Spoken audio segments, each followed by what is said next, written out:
मंच पे मौजूद दिल्ली के शिक्षा मंत्री और उप मुख्यमंत्री श्री मनीष सिसोदिया जी, आतिशी जी, हमारे सेक्रेटरी एजुकेशन, डायरेक्टर एजुकेशन, हमारे एमएलए मदन लाल जी, जितने ऑफिसर्स बैठे हैं और आज की इस सभा में आए हुए सभी सम्मानित प्रिंसिपल्स, टीचर्स, आप सभी को मेरा नमस्कार, सबको मेरा प्रणाम। सबसे पहले तो लास्ट में जो भाई साहब बोले थे, मुझे पता नहीं आपकी क्या समस्या है, लेकिन आप मेरे दफ्तर में विभव हैं, उनसे कांटेक्ट करके आप मेरे से टाइम ले लीजिए। मैं जो भी कर सकता हूं आपके लिए ज़रूर करूंगा।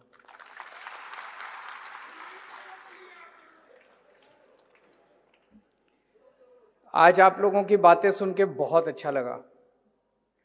हमारी जब सरकार बनी थी, ये जज्बा तो था कि हम सरकारी स्कूलों में पढ़ने वाले गरीबों के बच्चों को अच्छी से अच्छी शिक्षा देंगे, और उसी जज्बे के तहत हमने अपने सरकारी स्कूलों के टीचर्स को और प्रिंसिपल्स को बेस्ट से बेस्ट ट्रेनिंग देने के लिए विदेश, देश, बेस्ट इंस्टीट्यूट्स में भेजना चालू किया। लेकिन इस तरह से इंटरेक्शन का मौका आज पहली बार मिला कि आप क्या सीख के आए, आपने उसको स्कूलों में, अपने स्कूलों में बच्चों के साथ कैसे उसको लागू किया। तो आज आपके अंदर जो सबसे ज़्यादा की जो कॉन्फिडेंस देखने को मिला, जो जज्बा देखने को मिला, एनर्जी देखने को मिली, इंस्पिरेशन देखने को मिली, मैं समझता हूं कि अगर उसकी आधी भी ट्रांसफ़र हो रही है बच्चों को, जो हो रही होगी और काफ़ी हो रही होगी, तो मुझे लगता है सरकारी स्कूल तो अपने आप बहुत अच्छे हो जाएंगे। एक जो सबने लगभग एक लाइन बोली कि पहले हम अपने आप को मैनेजर समझते थे, वहाँ जाके हम लोगों ने सीखा कि हमें मैनेजर नहीं, हमें लीडर बनना है। और लीडर वो होता है जो ज़बरदस्ती नहीं करता, वो अपने आचरण से और अपने शब्दों से सारे लोगों को इंस्पायर करता है। तो अगर हमारे प्रिंसिपल्स ने अपने आप को लीडर समझना चालू कर दिया, तो जाहिर तौर पे उस स्कूल के सारे बच्चे और सारे टीचर्स को आपने इंस्पायर करना चालू कर दिया, एक बहुत बड़ी क्रांति के लिए। हमारे देश में एक हमेशा से सामंतवादी सोच चली आ रही है कि सरकारी स्कूलों में तो गरीबों के बच्चे पढ़ते हैं, गरीबों के बच्चों को पढ़ाने वाले टीचर्स को विदेश भेजने की क्या जरूरत है। जैसा मनीष जी ने अभी बताया कि पहले ट्रेनिंग के नाम पे सेमिनार होते थे, कोई स्टेडियम हायर कर लेते थे, बड़ा सा हॉल हायर कर लेते थे, उसमें 1000-1500 टीचर्स या प्रिंसिपल्स को इकट्ठा कर लेते थे, किसी एक बाहर से स्पीकर को बुला लेते थे, वो 1-2 घंटा लेक्चर दे के चला जाता था।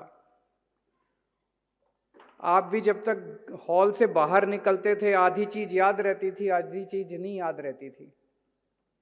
अभी उपाध्याय साहब ने बड़ी अच्छी बात कही कि जब आप वहां जाके ट्रिनिटी की लैब देखते हो, जब आप वहां जाके न्यूटन ने जिस पेड़ से सेब गिरा उस पेड़ को देखते हो, स्टीफन हॉकिंग का कॉलेज देखते हो, तो वो जिंदगी भर का एक्सपीरियंस होता है। वो यहाँ पे एक सेमिनार के जरिए उसका अनुभव नहीं किया जा सकता।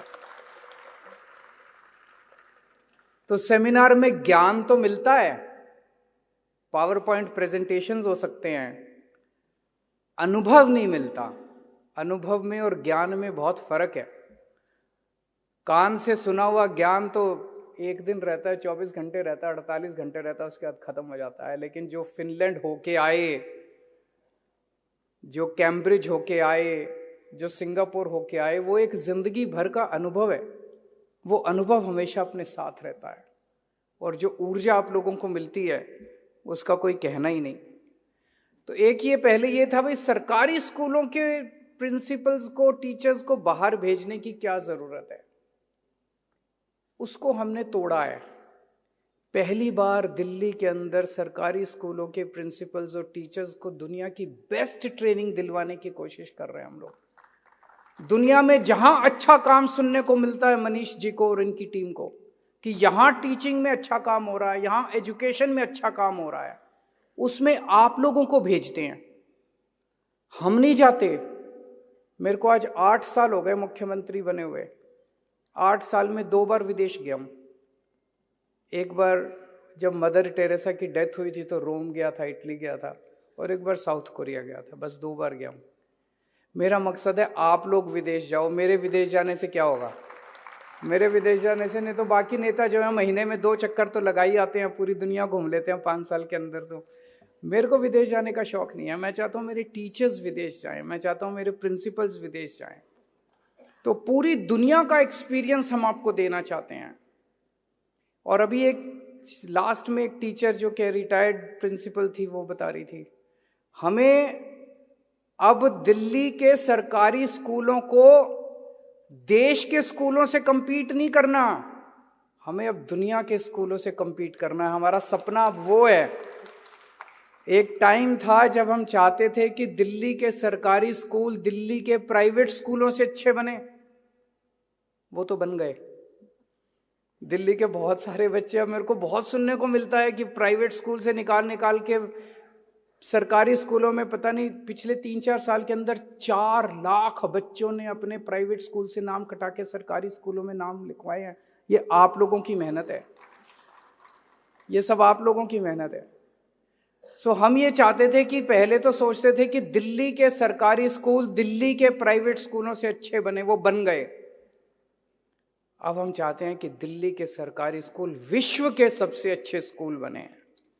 पूरी दुनिया भर से लोग अपने बच्चों को दिल्ली के सरकारी, हम बेस्ट की कल्पना करेंगे ना, हम सबसे अच्छे की कल्पना करेंगे ना। अगर प्राइवेट स्कूलों के टीचर्स विदेश जा सकते हैं तो हमारे सरकारी स्कूलों के टीचर्स और प्रिंसिपल्स को विदेशों की ट्रेनिंग क्यों नहीं देनी चाहिए? जितनी बेस्ट प्रैक्टिसेस हैं उन सभी बेस्ट प्रैक्टिसेस का एक्सपोजर हम आपको देंगे। दिल्ली में शिक्षा के क्षेत्र में पिछले कुछ सालों में जबरदस्त सुधार हुआ है। मैं ये नहीं कहूंगा कि सब कुछ अच्छा हो गया। वो एक कहावत है ना, miles to go before I sleep.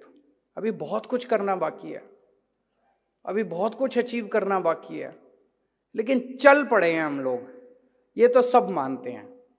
हमारे आलोचक भी मानते हैं कि दिल्ली के शिक्षा के क्षेत्र के अंदर एक बहुत जबरदस्त बदलाव आ रहा है। ये बदलाव हमने नहीं किया, ये बदलाव आप लोगों ने किया है, प्रिंसिपल्स ने किया है, टीचर्स ने किया है, बच्चों ने किया है, बच्चों के पेरेंट्स ने किया है। ये दिल्ली के 2 करोड़ लोगों का अचीवमेंट है, छोटा अचीवमेंट नहीं है। और दिल्ली के 2 करोड़ लोगों ने शिक्षा के क्षेत्र में जो काम किया, इसने पूरे देश को एक उम्मीद दी है कि सरकारी स्कूलों में गरीबों के बच्चों को भी अच्छी शिक्षा मिल सकती है। और अगर गरीबों के बच्चों को अच्छी शिक्षा मिलनी चालू हो गई तो मैं समझता हूं एक पीढ़ी के अंदर देश से गरीबी दूर की जा सकती है। अब सोच के देखो, एक गरीब का बच्चा, एक प्लम्बर का बच्चा, एक रिक्शे वाले का बच्चा, एक मजदूर का बच्चा, एक किसान का बच्चा, अभी उसके पिताजी 5,000-10,000 रुपए महीना कमाते हैं और वो इंजीनियर बन जाता है। इंजीनियर बनते उसकी स्टार्टिंग सैलरी 2 लाख रुपए महीना होगी। हो गई ना गरीब, एक परिवार की गरीबी दूर हो गई। मैं समझता हूं अगर हम अपने सारे बच्चों को, गरीबों के बच्चों को अच्छी से अच्छी शिक्षा दे दें। 75 साल हो गए हमको जूझते हुए, गरीबी हटाओ गरीबी हटाओ, पता नहीं कितने नारे लगा लिए, सारी पार्टियों ने नारे लगाए, तरह तरह की योजनाएं बनाई। एक ही योजना बना लेते आजादी के बाद, भाई अपने बच्चों को अच्छी शिक्षा देंगे। अभी तक इस देश से गरीबी दूर हो गई होती। गरीबी क्या दूर होती, अमीरी आ जाती इस देश के अंदर, हर परिवार के अंदर अमीरी आ जाती। कुछ लोग पूछते हैं शिक्षा क्रांति में क्या हुआ? बहुत कुछ हुआ, लेकिन मोटी मोटी कुछ बातें मैं बता दूं जो आपको सबको पता है, लेकिन फिर भी रिवाइज करते रहना चाहिए कि हम लोगों ने अचीव क्या किया पिछले 7-8 साल में। सबसे पहली चीज, 2015 के पहले दिल्ली के अंदर सरकारी स्कूलों का बुरा हाल था। ढेरों स्कूल टेंट में चला करते थे। किसी भी इलाके में चले जाओ, कहते थे वो टेंट वाला स्कूल। किसी से रास्ता पूछो, वो बोले टेंट वाले स्कूल पे चले जाना, फिर दाएं मुड़ जाना, फिर बाएं मुड़ जाना, टेंट वाला स्कूल कहते थे। अब वो सारे के सारे टेंट वाले स्कूल टैलेंट वाले स्कूल बन गए हैं। पहले सरकारी स्कूलों की छतें छुआ करती थी, पानी गिरा करता थे, दीवारें टूटी पड़ी थी, डेस्क थे नहीं, नीचे बच्चे बैठा करते थे, टॉयलेट्स नहीं थे, पीने का पानी नहीं था, सिक्योरिटी नहीं थी, बच्चे जब मर्जी भाग जाते थे स्कूल से। सब बदल गया। इंफ्रास्ट्रक्चर के ऊपर बहुत जबरदस्त इन्वेस्टमेंट हुआ है, और केवल इन्वेस्टमेंट नहीं हुआ, आज हमारे दिल्ली सरकार के स्कूलों की बिल्डिंग्स और स्कूलों का इंफ्रास्ट्रक्चर बेस्ट से बेस्ट प्राइवेट स्कूलों से भी ज्यादा बेहतर है। मैं उनकी बात तो नहीं कर रहा, कई प्राइवेट स्कूल ऐसे भी हैं जो पूरे के पूरे एयर कंडीशनड हैं, वो अलग है, लेकिन जितने भी प्राइवेट स्कूल, आम प्राइवेट स्कूल है, उनसे बेस्ट प्राइवेट स्कूलों से भी आज हमारा इंफ्रास्ट्रक्चर बहुत शानदार है। दूसरी चीज हुई है, माहौल बदला है। जब टीचर्स और प्रिंसिपल्स आईएम्स के अंदर ट्रेनिंग करने जाने लगे हैं, विदेशों में ट्रेनिंग करने जाने लगे हैं, वहां से मोटिवेट होके आते हैं, कॉन्फिडेंस बढ़ता है, पढ़ाने की इच्छा जागती है। पहले पूरा सिस्टम, पूरी व्यवस्था इतनी खराब थी कि पढ़ाने का मन ही नहीं करता था। गलत तो नहीं कह रहा, पहले पढ़ाने का मन ही नहीं करता था, अब पढ़ाने का मन करता है, कॉन्फिडेंस है। मैंने कितने बच्चों से बात की है जो प्राइवेट से छोड़ के सरकारी स्कूलों में आए हैं, उन्होंने दो चीजों की तारीफ की। कहते हैं जी जो फैसिलिटीज हमें अब सरकारी स्कूलों में मिल रही है, वो फैसिलिटी अब प्राइवेट स्कूलों में नहीं मिल रही। और दूसरा, जितनी तन्मयता के साथ अब टीचर्स पढ़ाते हैं हमको, गवर्नमेंट आपकी बड़ी तारीफ करते हैं बच्चे, मैं आपके मुंह पे नहीं कह रहा, मैं असली में कह रहा हूं। प्रिंसिपल्स की, टीचर्स की खूब तारीफ करते हैं बच्चे। मैंने बहुत सारे बच्चों से बात की, कहते हैं जी जिस तरह से, जितनी इच्छा के साथ और जितने तन्मयता के साथ, लगन के साथ हमारे टीचर्स सरकारी स्कूल में पढ़ाते हैं, प्राइवेट में नहीं पढ़ाते। बहुत बड़ी बात है कि नहीं है? और इस सब का नतीजा हुआ है कि हमारे नतीजे अच्छे आने लग गए। अगर हम सब कर लेते, बिल्डिंग अच्छी बना लेते, टीचर्स को फॉरेन घुमा लाते और नतीजे नहीं आते, बच्चे फेल हो रहे होते, तो कहते क्या फायदा, पैसे खराब कर रहा है केजरीवाल। लेकिन आप लोगों ने मेहनत करके नतीजे शानदार कर दिए। 99.7% नतीजे आए हैं दिल्ली सरकार के सरकारी स्कूलों के, पूरे देश में कभी नहीं आए। 75 साल में कहीं किसी राज्य के अंदर 99.7% नतीजे नहीं आए। तो आप लोगों ने जो पढ़ाई भी करानी चालू किया, उसमें जबरदस्त परिवर्तन। अब हमारे बच्चे जेई पास कर रहे हैं बिना कोचिंग के। मैंने भी जेई पास करी थी, एक टाइम में मैंने भी आईआईटी के पेपर दिए थे, लेकिन मैंने 2 कोचिंग ली थी। बिना कोचिंग के तो मैं सोच भी नहीं सकता था कि मेरा एडमिशन हो जाता। हमारे सरकारी स्कूलों के बच्चे बिना कोचिंग के आईआईटी के अंदर एडमिशन ले रहे हैं, नीट के पेपर पास कर रहे हैं, ऑल इंडिया मेडिकल के अंदर एडमिशन ले रहे हैं। ये तो चमत्कार से कम नहीं है, आप लोगों ने बहुत बड़ा चमत्कार करके दिखाया। फिर नए नए कोर्सेज चालू हो रहे, बिजनेस ब्लास्टर्स, हैप्पीनेस क्लासेस, देशभक्ति क्लासेस। एक नई किस्म का पूरा नैरेटिव एजुकेशन का बदल रहा है। एजुकेशन का मतलब ये नहीं कि घोटा मार लो, एजुकेशन का मतलब ये नहीं, हमारे टाइम में तो घोटा ही मारते थे। मेरे को याद है, ऊपर कमरा होता था मेरा और बस 24 घंटे बैठ के घोटा मारते रहते थे। अब वो बदल रहा है। अब एक बच्चे से मैं मिला, अक्सर ये कहानी हर जगह सुनाता हूँ अपनी सरकारी स्कूल के बच्चे से। वो बोला 12वीं में था, बोला जी मैं 10वीं में था ना, मेरे को बड़ा डर लगता था, मैं पढ़ने में बहुत खराब था, पढ़ने में बहुत खराब हूँ, मेरी पढ़ाई बड़ी खराब है। लेकिन जब से बिजनेस ब्लास्टर्स कार्यक्रम शुरू हुआ है, अब लगता है यार कुछ भी हो, नंबर अच्छे आए नहीं आए, धंधा तो कर ही लूंगा, रोटी तो चली जाएगी। तो अब 12वीं क्लास के वो टेंशन खत्म हो गई पूरे सिस्टम के अंदर से, यार घोटना है, कुछ करना है, नंबर अच्छे नहीं आए, अब सुसाइड करेंगे, ये वो सब खत्म हो गया। जिस चीज में अच्छे हैं वो करेंगे ना जिंदगी में। पढ़ाई में अच्छे हैं पढ़ाई करेंगे, फिजिक्स में अच्छे फिजिक्स करेंगे, मैथ में अच्छे मैथ करेंगे, म्यूजिक में अच्छे म्यूजिक करेंगे, नहीं तो बिजनेस कर लेंगे, कुछ भी कर लेंगे। सुसाइड करने की जरूरत नहीं है। जो पूरे सिस्टम के अंदर टेंशन है वो खत्म। ये सारा चमत्कार आप लोगों ने करके दिखाया है, और आप लोग जो सीख के आए हो विदेशों से, उसकी वजह से ये सब हो रहा है। वो जो ट्रेनिंग मिल रही है, और training is an ongoing process. ऐसा नहीं कि एक बार सिंगापुर भेज दिया तो जिंदगी भर, आपको बार बार भेजेंगे, सिंगापुर भी भेजेंगे, कैम्ब्रिज भी भेजेंगे।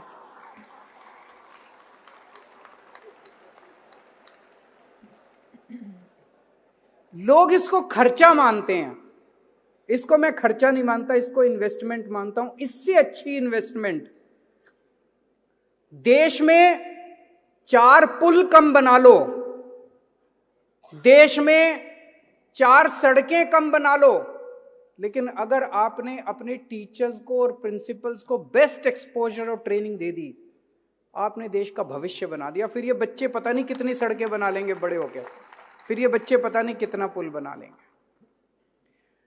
मैं देख रहा हूं आजकल हमारे देश में ना एक अजीब टेंडेंसी है, कोई भी अच्छा काम करे तो 4 आदमी उसकी टांग खींचने वाले पैदा हो जाते हैं। होते हैं कि नहीं होते? कोई अच्छा काम करे, इतनी जलन पैदा होती है, इतनी जलन, सारे जल भुन के राख हो जाते हैं कि अच्छा काम, इसको रोको। वो ये नहीं सोचते भाई ये अच्छा काम कर रहा है तो मैं भी इससे अच्छा काम करूं। जब आप विदेश में गए और आपने स्टीफन हॉकिंग का कॉलेज देखा तो आपके मन में ये इच्छा पैदा होनी चाहिए कि मैं वापस जाके 10 स्टीफन हॉकिंग पैदा करूंगा अपने देश के अंदर। होनी चाहिए कि नहीं होनी चाहिए? ये सीख के आए हम बाहर से। और हमारे देश में हम देखें दिल्ली वाले अच्छा काम कर रहे हैं तो इनको खींचो, इनको बदनाम करो, इनको, ये अच्छी चीज नहीं है, इससे देश आगे नहीं बढ़ेगा। हमें एक दूसरे से सीखना है। मैं तो 10 बार कह चुका सारों को, मैंने कहा मेरे को कोई पार्टीबाजी में इंटरेस्ट नहीं है, मैं राजनीति में कोई अपनी पार्टी चलाने थोड़ी आया था, मेरे को क्या लेना देना आम आदमी पार्टी से। अगर कोई बीजेपी वाला, कांग्रेस वाला स्टेट का चीफ मिनिस्टर मेरे को बुला के बोलेगा जी हमको भी सिखाओ, स्कूल ठीक करने हैं, मैं मनीष सिसोदिया का लोन में दे दूंगा थोड़े दिन के लिए उनको। हम पूरे देश में चाहते हैं कि शिक्षा सुधरे, हम पूरे देश को आगे ले जाना चाहते हैं, लेकिन ये करेंगे, ये फिर भी करेंगे। एक वो है जलन की जो हमारे अंदर वो है, कभी भी हतोत्साहित मत होना। आप लोग जो काम कर रहे हो, चाहे कोई कितनी भी आलोचना करे, आप हतोत्साहित मत होना। मैं आपके साथ हूं, दिल्ली के 2 करोड़ लोग आपके साथ हैं, दिल्ली के बच्चे आपके साथ हैं, पूरा देश आपके साथ है, पूरा देश देख रहा है, पूरा देश के अंदर कौतूहल है। अभी मैं गुजरात गया चुनाव के उसमें, वहां लोग पूछते थे सर ये सुना है दिल्ली में स्कूल बड़े अच्छे हो गए, हुए हैं क्या? एक पूरे देश में जिज्ञासा तो पैदा हो गई कि यार ये दिल्ली में कुछ गजब ही हो रहा है। पूरे देश के अंदर जिज्ञासा पैदा किया आप लोगों ने। तो कभी भी हतोत्साहित मत होना। अगर अखबार में पढ़ो, टीवी में देखो, कोई कह रहा है अरे दिल्ली में तो कुछ नहीं हुआ, कहने दो उनको। हम अपना अर्जुन की आंख की तरह हम शिक्षा के ऊपर काम करते रहेंगे, अच्छा काम करते रहेंगे, बच्चों का भविष्य बनाते रहेंगे। और मैं तो ये चाहता हूं ये पूरे देश में फैले। अब ये क्रांति पंजाब में भी पहुंच गई। पंजाब में स्कूल ऑफ एमिनेंस चालू हो रहे हैं। 117 विधानसभाएं, 117, हर विधानसभा में एक एक स्कूल चालू हो रहा है। 117 स्कूल ऑफ एमिनेंस चालू हो रहे हैं। पंजाब के भी पहला बैच 30 टीचर्स का सिंगापुर जा रहा है।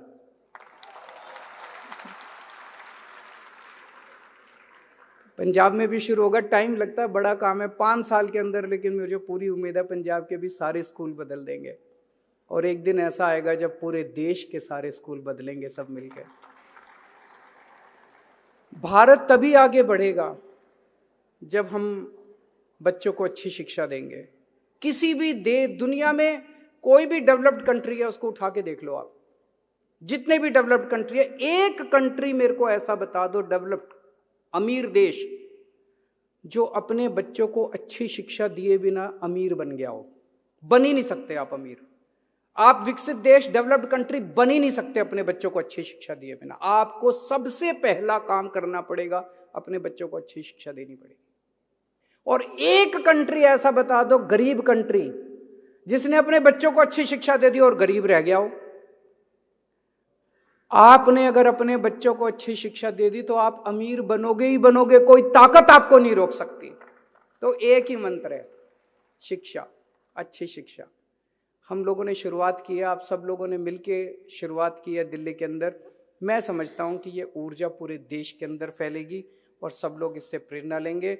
आप सब लोग इसी तरह से पूरी लगन के साथ बच्चों को पढ़ाते रहें और हमारे बच्चे खूब तरक्की करें। इसी कामना के साथ बहुत बहुत शुक्रिया।